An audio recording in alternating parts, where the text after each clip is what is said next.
So like I said, I haven't moved him yet, but he will be going to his new home. The 375-gallon aquarium is now over top of the 2,000. The reason I'm moving this guy now and not later is very simple. I recently built new lids for all the aquariums. We'll get to that in a future video, but and I'm doing this massive water change. I cleaned the whole tank. It's only going to be for the stingrays here moving forward. The black diamonds, there's 3 in there. We're gonna allow them to do their thing. They don't want other fish in there. However, because this tank is 5 feet front to back, typically speaking, you'd want to use a bag like I've shown you before to move such a large fish to protect their scales and whatnot. However, the tank is just too deep. I'm never going to convince him to come swim in a little bag like I was able to in the original 375. So while I was cleaning this tank and replacing the lids, I did a massive water change and I'm filling it back up, and I was like, you know, I should have really put some time aside to move the arowana, but now that the tank's half empty, well, a minute ago, well, about 20 minutes ago, it was much lower. I thought, this is the perfect time. What am I waiting for? Let's just get him and go. If he loses his scale, it'll grow back. So all I gotta do is grab him and bring him up into that tank, and that should be that. Hopefully, he's not gonna like this. Yeah, see? This is a big Asian arowana. It's bigger than Buddy was too.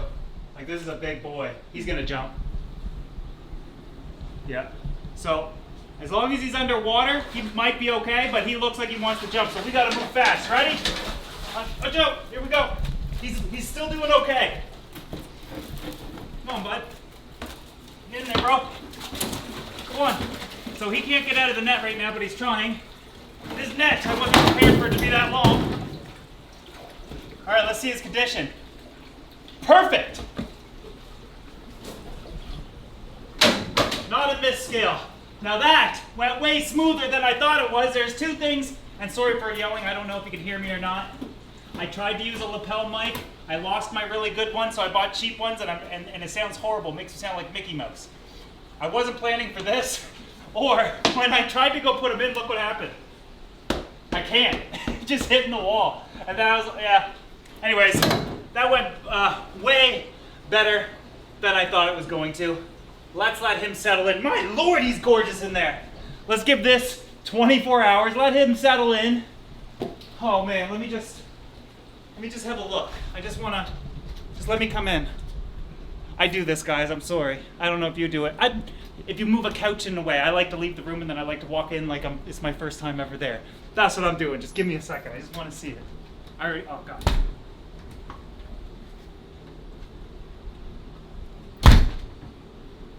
The king has his throne. So that was last night.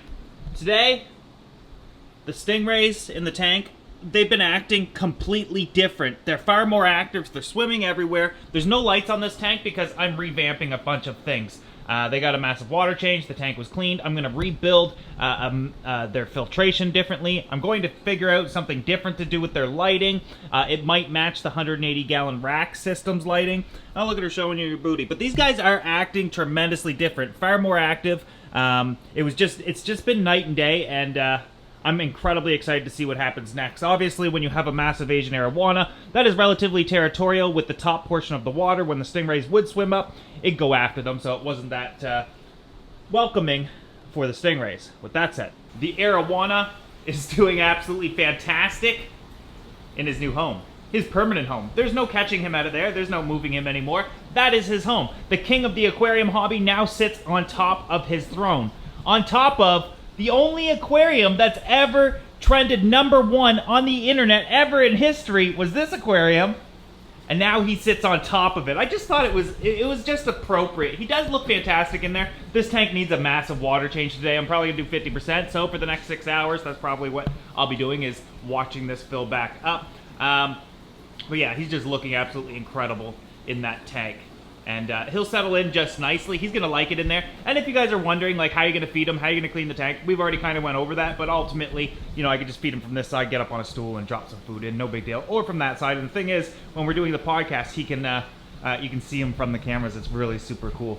So how does this aquarium work? How did I stack it up? I showed you how I built like the stand on the back of it, but we kind of talked about the filtration system. See, inside the 2,000 gallon aquarium, yeah, is this huge tree with all of these fish. It's so awesome. Inside of that tree, though, and we're gonna come over here and look, is, see here. Okay, you can see some hoses going inside of it. There's a pump in there that's sucking water from the tree and simply pumping it back up to the 375 gallon aquarium. Then of course it just drains back into the 2,000 gallon tank. So obviously that's no method of filtration, but it is removing any dead spots within the tree. Plus the filtration for that aquarium's right here, which is honestly a pretty small canister filter in relation to the size of the tank and the stocking. So of course, not only are we going to build a new filter for the 700 here shortly, but we're going to build one for the 2000 and 375 system as well. And all of that will just go into my utility room, which I've recently emptied completely out so that we're able to kind of do that sort of thing. Now, I had mentioned that I built new lids for the 700, and I also did for every other aquarium. I went and put the double cell wall on this as well. We're gonna cover this in a future video because I still need to build a bunch for the other tanks. Right now, they're just kind of laying on top of it, but as you can see, the condensation. Now, the past lids never had any condensation on it because too much water was evaporating and escaping. But because there's condensation on here, it lets me know that, yeah, this is far more sealed than the previous tank. Now, it's not condensation everywhere. Oxygen is getting in and out, but that's besides the point. Mind you, I'm using the same lids on here as I built for the 375 gallon aquarium originally. Now I gotta say, the arowana in there not only does it look absolutely incredible, but it seems far more calm and relaxed in that tank. It's almost like he can finally oversee everything. There's no visual blocks. You see, previously he'd be swimming in the 700 and he could be blocked. Sorry for it being so dark in here too. I'm just coming in this morning trying to get this video out for you guys. I'm running a little bit behind on videos because I'm working and building a lot of things. Certain things I don't want to show just yet to ruin it because they're half done type of deal. But previously he did have some visual blocks. And you know, I would come walking from this side. He wouldn't be able to see me coming. This way he has a full visual on absolutely everything. And I think that's helping him calm it. Because when it comes to an Asian arowana, their territory doesn't end in the aquarium. It extends to absolutely anything they can see, typically within a few feet. So he's no longer feeling threatened because I'm like 7 feet away from him. Well, probably closer to 6 feet away from him because this tank is 7 feet front to back, but he's sitting out about a foot. So I'm about 6 feet away from him. So I'm no longer in his territory. So he's obviously a little bit more calm, a little bit more relaxed, and the tank is absolutely fine for him. Of course, he went from a 700 to a 375, and some people will say, of course, you know, the bigger tank, the better. That's not always true. You'll have to understand that a lot of people that sometimes give advice on a fish have never kept one of them at all. But if I were to recommend the perfect and ideal tank size for an Asian arowana, anybody within the Asian arowana hobby is going to say an 8x3x2, which is the dimensions of this aquarium. What you doing, bro? Sniffing the top?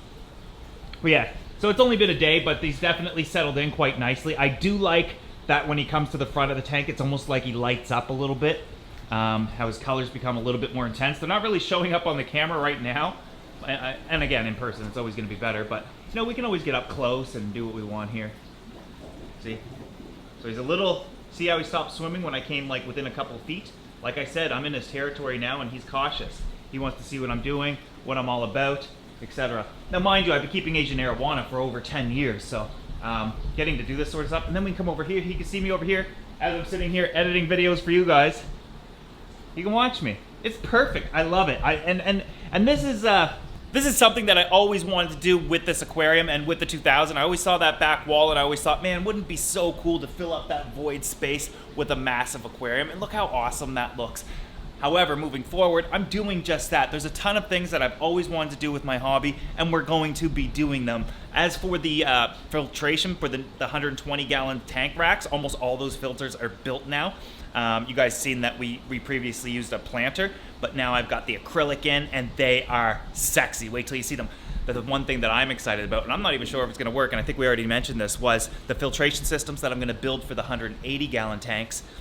that I used about 15 years ago or 12 years ago. It was like before I started making YouTube videos. It was before I had to, make sure that everybody could do this or wanted to do. I'm doing something that's super cool that I really like doing. One of my favorite methods of filtration, and I think you guys are really going to enjoy it as well. However, I also got to build a big filter for this tank and a big filter for that tank. So if you're not subscribed to this channel yet, you don't want to miss those videos. Make sure you do. But if you want to jump ahead and make sure your knowledge is expanded much further on a much faster rate, go ahead and get my book, The Ultimate Do-It-Yourself Handbook for the Do-It-Yourself Aquarist. Link is in the description. I'll see you guys in the next video.